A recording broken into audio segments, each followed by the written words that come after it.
The following is a special documentary presentation of News 4. Thank you for your belief in Buffalo. The victory. Buffalo's first African-American mayor is elected. You, Mary Burnett Talbot, are inducted into the National Women's Hall of Fame. The Buffalo champion of civil rights is given her rightful place in American history. History will record this day and make the truth stand tall. The abolition of all distinctions based on race, recognition of basic principles of human brotherhood. It really was the beginning of the nonviolent self-improvement civil rights movement. It really didn't begin in the 1960s. It began here in Niagara about 100 years ago. The vision and the victory.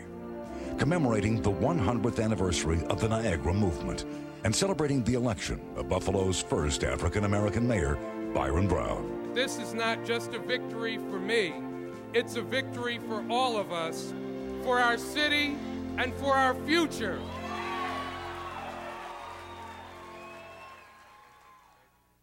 Oh, say does that star-spangled banner yet wave o'er the land of the free? Free at last, thank God.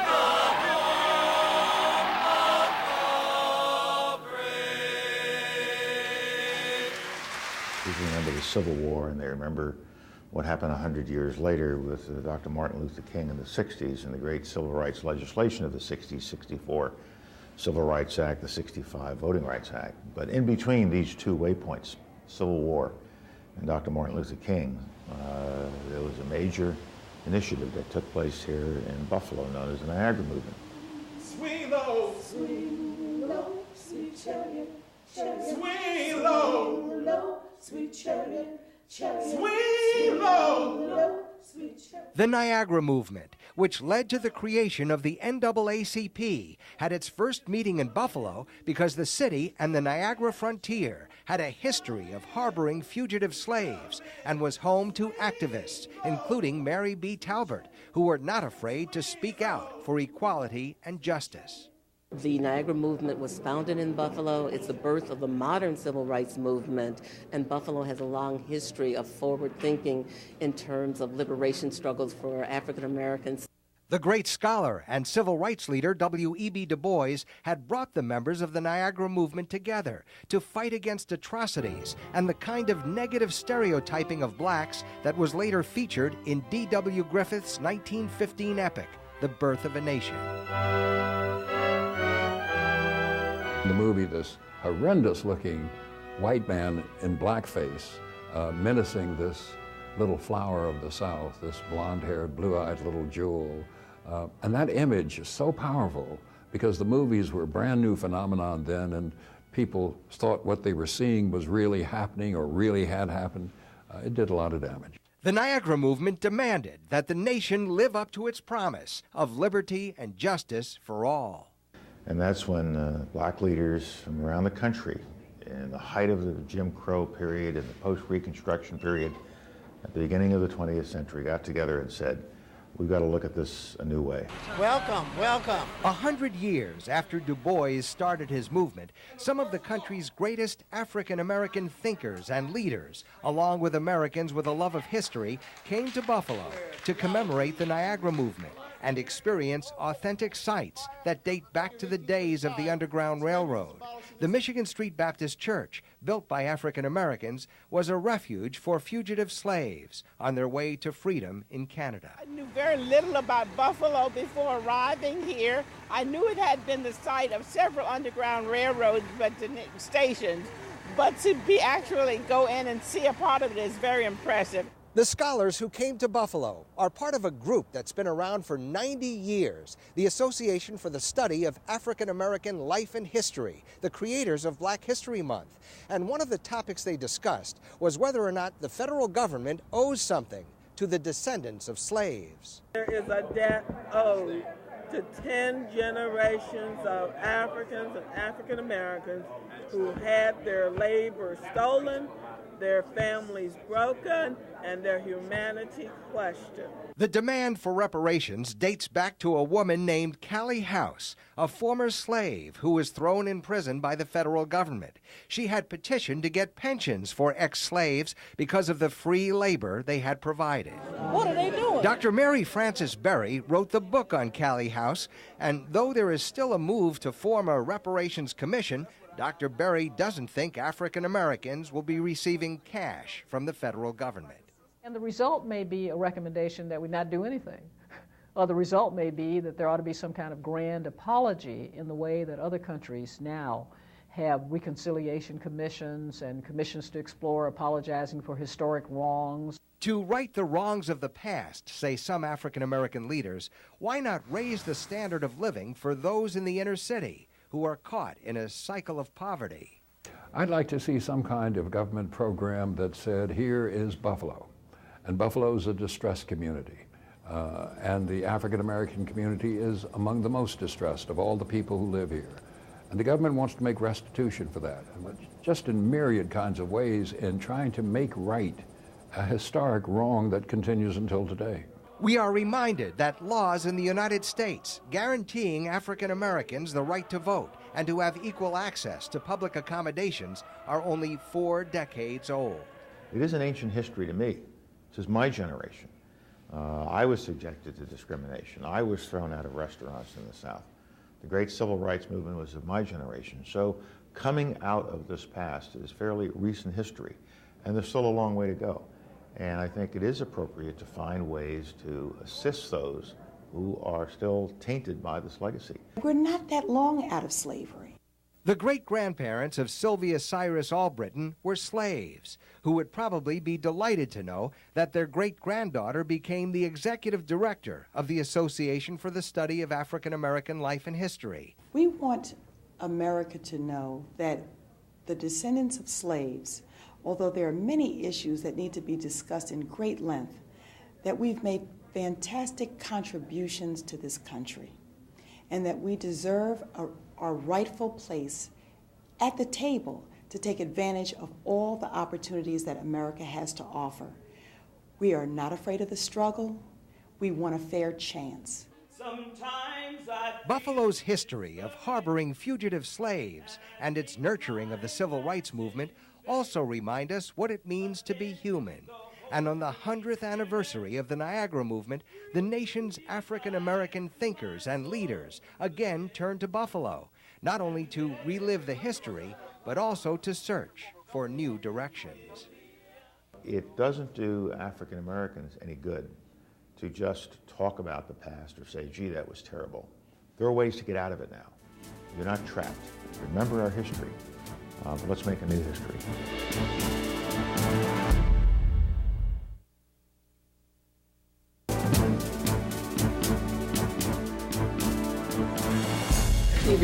Your son, right?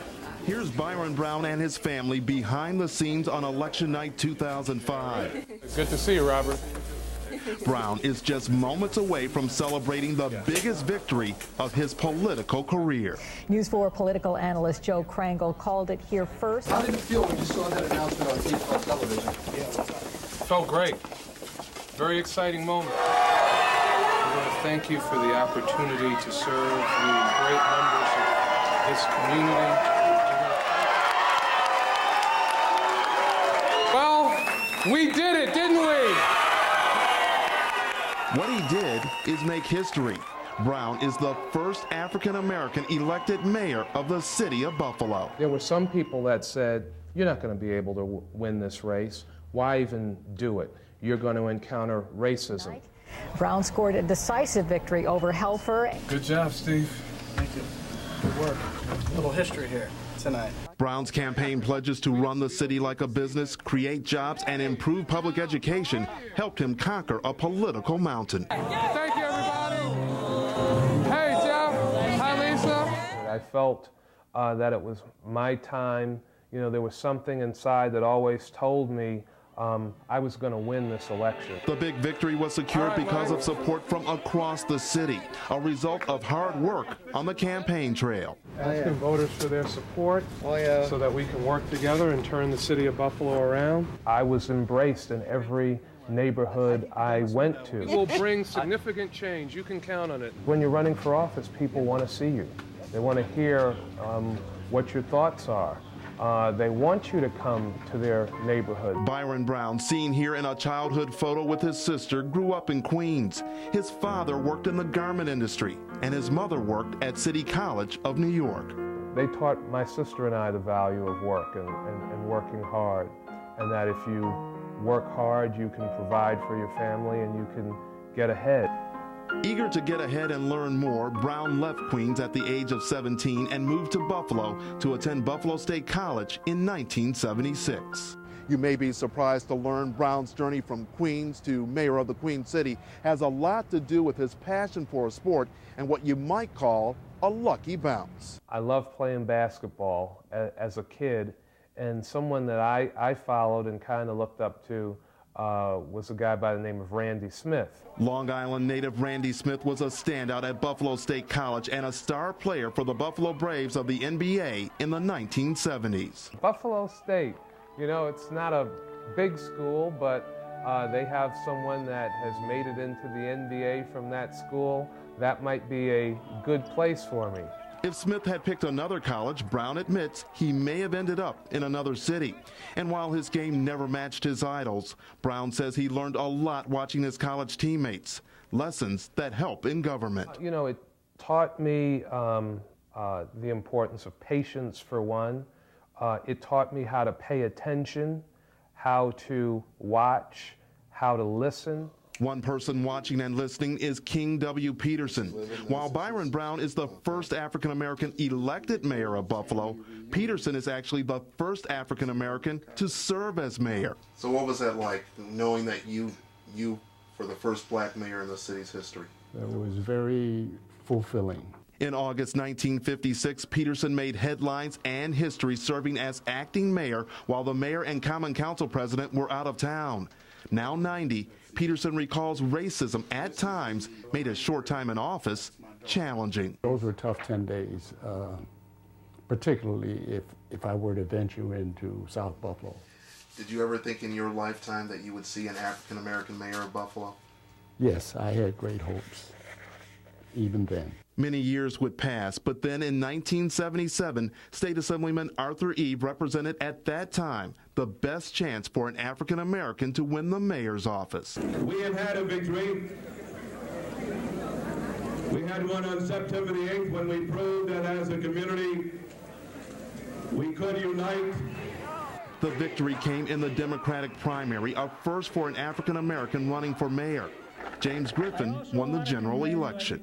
And then the general election, race was a factor. There's no question. Everybody acknowledges that. Or maybe they weren't ready for Arthur Eve as mayor.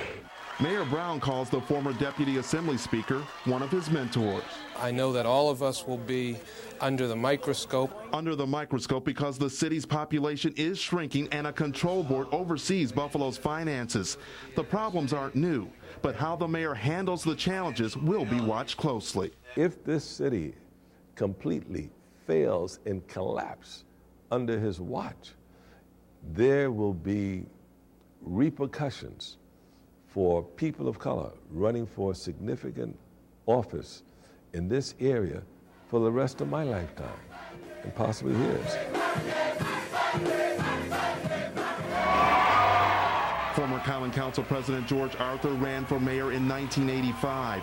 He says his former staff member is not a miracle worker. But I hope that individuals don't think that because they have an African-American mayor, that all the problems and the ills of the city will be solved. Well, I think it reflects a breakthrough in race relations in the city. Historian Edward Smith views Brown's election as part of what he calls a sea change in the city. Ordinary people,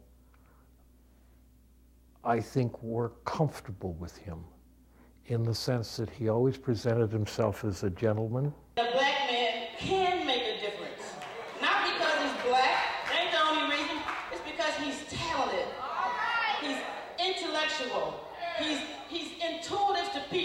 It's a victory for all of us, for our city, and for our future.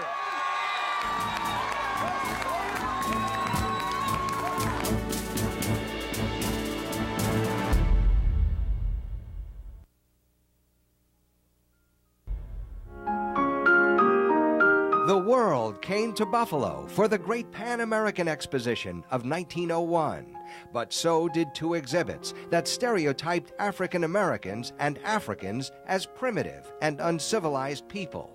Mary B. Talbert, an emerging civil rights leader in Buffalo, would launch a strong protest and succeed in bringing in a counter-exhibit that featured the accomplishments of African Americans. Talbert was able to pull together a diverse group of whites and blacks to focus upon this issue, and she was quite successful. This also brought her to the national attention. 4 years later, she would host a national delegation of African American civil rights pioneers, the founders of the Niagara Movement.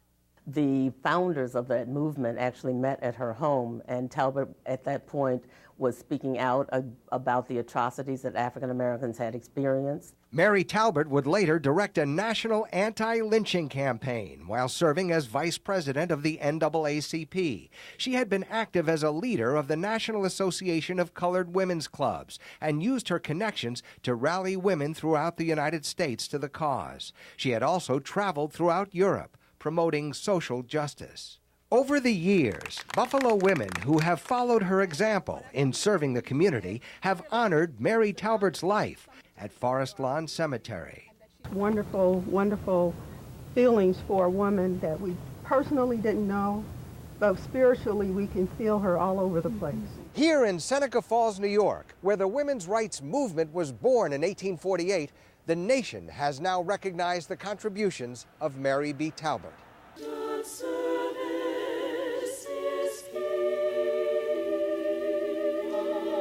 On the same day that former First Lady and New York Senator Hillary Rodham Clinton was honored, Mary Talbert was given her rightful place in history. You, Mary Burnett Talbert, are inducted into the National Women's Hall of Fame. Mary Talbert was a woman ahead of her times. She was a woman of courage and incredible vision. And each of us, as we think about the blessings that we sometimes take for granted today, need to be mindful of the sacrifices that so many others, like-minded women and men, made on our behalf, going back 150 years to Seneca Falls and 100 years to Buffalo. So we're just so pleased that she's finally getting the honor that she justly deserves. Buffalo was well represented at the induction ceremony as Mary Talbert's grandniece accepted the honor on behalf of the late civil rights champion. Even if she was not a direct descendant of mine, I would be just so proud of her achievements and her courage, her tenacity, her drive to help her people.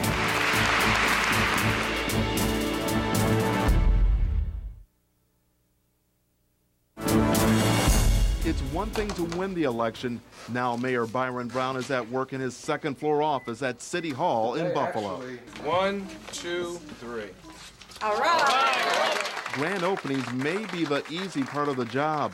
Buffalo is a city facing major financial challenges. Brown says he's focused on restoring what he calls greatness to the city. You know, economic development is a major priority.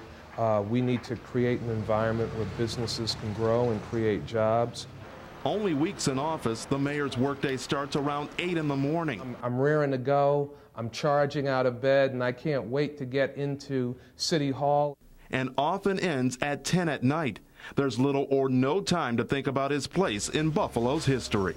My goal is not to be the first African-American mayor. My goal is to be the best mayor that the city of Buffalo has ever had. Those high expectations are already fueling speculation about Byron Brown again making history in the not-too-distant future, perhaps moving from the second floor at City Hall to a higher office. Now, some people are already talking about my run for governor or my run for president.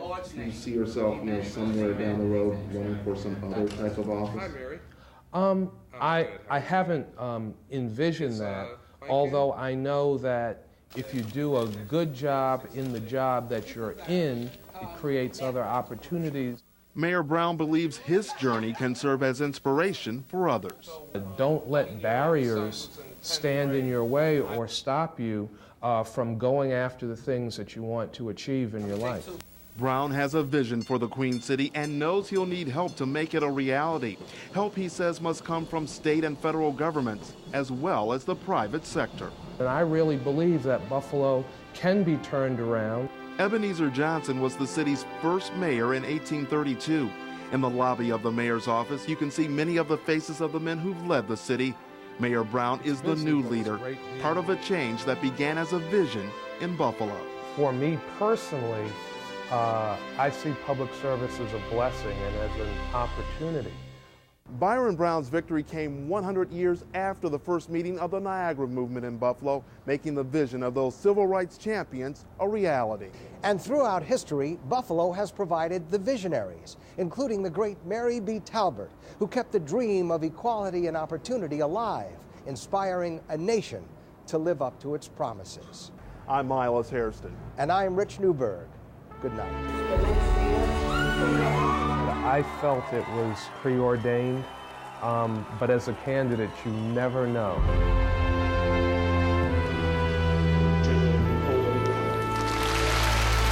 So we've come so far from the days of the Niagara Movement. I'm sitting before you as an example of that. It's only been since 1964 that African Americans were allowed to go into restaurants, hotels, movie theaters all over the country. It's only since 1965 that African Americans have had their right to vote guaranteed by the federal government. It's educational for all people that pay attention. It's important because if you don't know who you are or where you've been, then it's very hard to see where you're going. Her dream or that her people will truly be free in every aspect of the word free.